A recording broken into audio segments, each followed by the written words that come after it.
Est-ce qu'il y a une arrivée qui t'a marqué, que ce soit à l'OM, à Paris Il y en a plusieurs, mais l'arrivée la plus marquante, ça reste Beckham, clairement, qui arrive un peu très vite. On doit tout organiser de manière hyper rapide. On a la pression de ses dirigeants pour que ça soit diffusé dans le monde entier.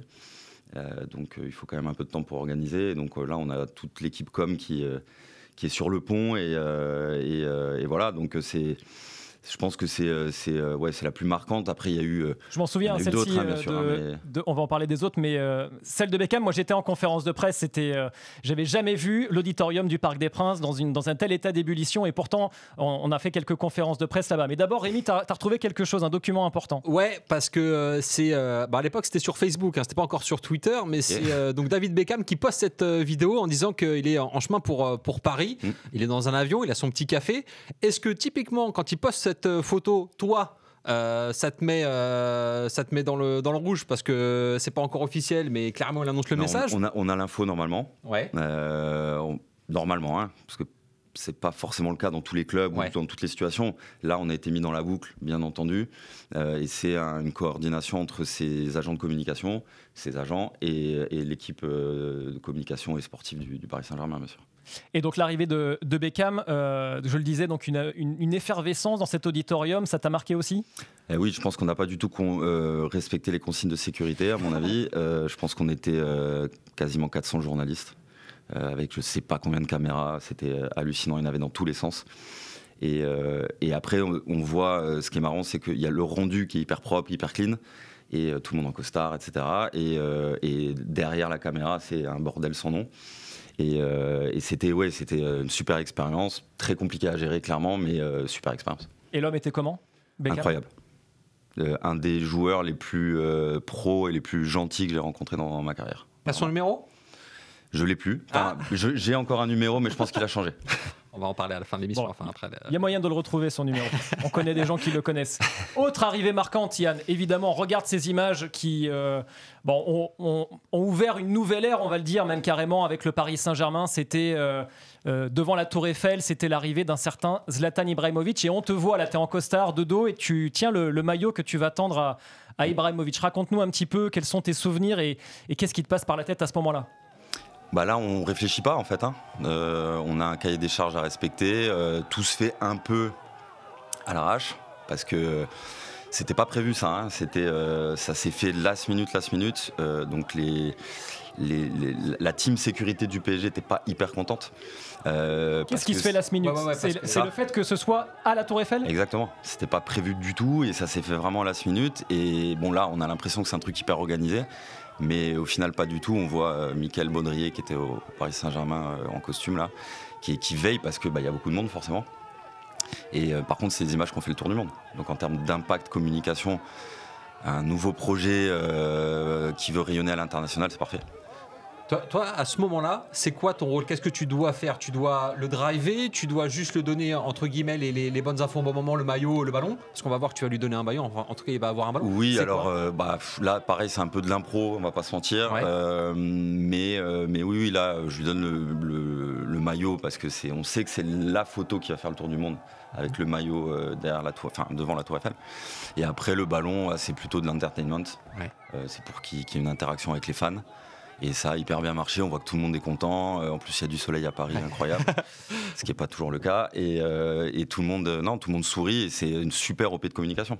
Et il y avait Leonardo, on a aperçu également Jean-Claude Blanc, le directeur général du club. D'ailleurs, avec le recul, avec tes explications, on voit que c'était un peu le bazar quand même. Oui, on voit que c'était clairement un peu improvisé. Après la présentation, il y a la conférence de presse de Zlatan. On va là aussi revoir quelques images. Et là aussi, énorme affluence médiatique dans ce fameux auditorium du Parc des Princes. Ce qui est drôle surtout, c'est qu'il y a Marco Verratti avant qui est présenté. Enfin, ils sont présentés le même jour. D'ailleurs, on le voit. Est-ce que toi, tu as senti une différence ? J'imagine que oui, entre Marco Verratti et Zlatan Ibrahimovic. Si oui, lesquels ? En fait, ce qui est marrant dans ce moment, c'est que Marco Verratti est un très jeune joueur qui est quasiment inconnu en France, qui va se révéler une super recrue après, mais personne ne le connaît vraiment. Et la conférence de presse devait durer 5 minutes de Marco, et ça devait être l'arrivée en grande pompe de Zlatan en mode surprise. Et au final, ça a duré beaucoup de temps. Je crois que ça a duré quelque chose comme 30-40 minutes. où Marco a répondu à des questions alors que c'est un jeune joueur de 18-19 ans à l'époque. Il a 300 journalistes devant lui et il se démonte pas. Et on attend Zlatan parce que je me rappelle plus exactement ce qui s'était passé, mais je crois qu'on attendait un document du Milan ou quelque chose comme ça. Et ça a pris plus de temps que prévu. Donc il fallait meubler. Et donc moi, je devais regarder les journalistes, aller pose ta question, pour vraiment qu'il n'y ait pas de blanc, quoi. Et après Zlatan arrive, et là c'est l'effervescence totale. Et c'est pareil, c'est top. C'est des super histoires et c'est des super moments en tant que fan de foot et en tant que professionnel aussi. Et donc c'est aussi ce qu'on découvre finalement du métier d'attaché de presse, c'est que là donc tu dois en fait t'adresser, tu dois avoir cette bonne connexion avec les journalistes que tu connais, parce qu'on avait l'habitude de se côtoyer, toi et moi aussi, à l'époque où j'étais donc reporter et que j'assistais à ces conférences de presse. C'est ces bonnes relations-là qui fait que tu arrives à meubler et donc à faire passer le temps pour que... Exactement, c'est hyper important. Nous là, on a un rôle de médiateur. C'est clairement de la médiation, voilà, et on doit s'assurer en amont que tout se passe bien. Et pour que tout se passe bien, il faut construire des relations avec les journalistes. Ça ne veut pas dire qu'on va piloter les journalistes. Les journalistes sont libres de poser n'importe quelle question. Mais on a cette relation humaine à avoir avec eux pour avoir la meilleure relation possible pour que ça se passe bien et que le journaliste ait ce qu'il veut. Et que nous, en tant que club, on soit contents aussi et qu'on soit protégés aussi. Et sur toutes les recrues qu'il y a eu à Paris, parce que tu en as connu beaucoup, laquelle t'a demandé le plus de travail, ou en tout cas d'anticipation? Parce qu'il y a Messi. Sur la présentation ou sur la globalité de son arrivée, en fait. Okay. Parce qu'il y a eu Messi, il y a eu Pastore, il y a eu Thiago Motta, Thiago Silva, Zlatan, voilà, il y en a eu beaucoup, Neymar, Mbappé. Comment ça s'est passé? Je pense que c'est Neymar qui a donné le plus de travail, parce que c'était quand même un transfert que personne n'avait jamais vu. Et oui, et ça a été pour le coup beaucoup mieux préparé que Zlatan. On avait beaucoup plus d'expérience aussi en tant qu'institution. On était très bien coordonnés et très bien coordonnés aussi avec l'équipe globale de Neymar, que ce soit son père ou son agent de communication. Et oui, ça nous a donné énormément de boulot, surtout pour les médias clubs et le département marketing, parce qu'en fait, c'est pas seulement l'attaché de presse ou le département de communication qui va travailler sur un transfert ou avec le directeur sportif, etc. C'est aussi le département juridique qui doit faire les contrats.